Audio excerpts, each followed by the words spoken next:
rengi payızdı, gözlerinin rengi deniz. Almaya benzer yanağın var, ay yüzün aydın da temiz. Gönce dudaklarda gülüşün yine gözlerime görünsün.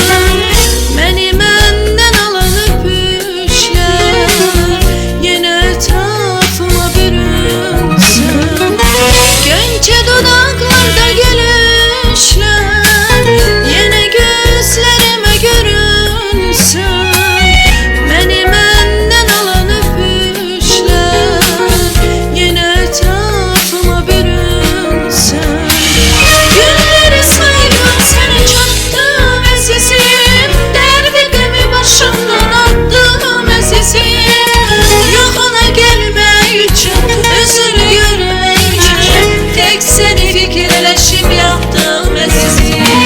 Günleri saydım seni çattım esesiyim, derdimi başımdan attım esesiyim.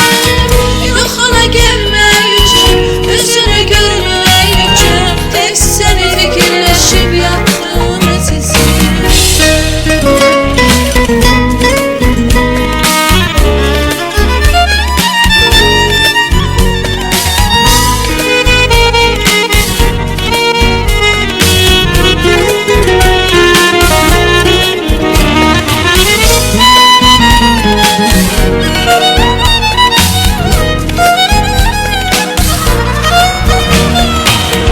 Yandırır ateşli bakışlar, görünce kalbim közerir.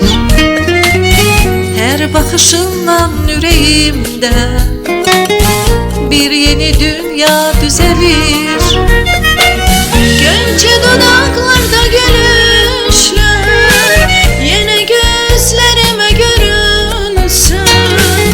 Beni benden alan öpüşler yine etrafıma bürünsün. Gönce dudaklarda gülüşler yine gözlerime görünsün.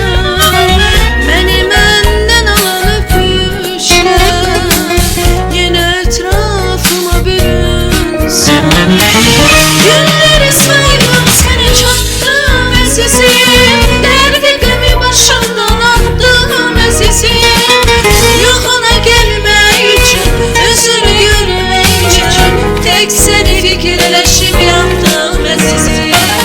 Günleri saydım seni çattım esesiyim, derdimi başımdan attım esesiyim.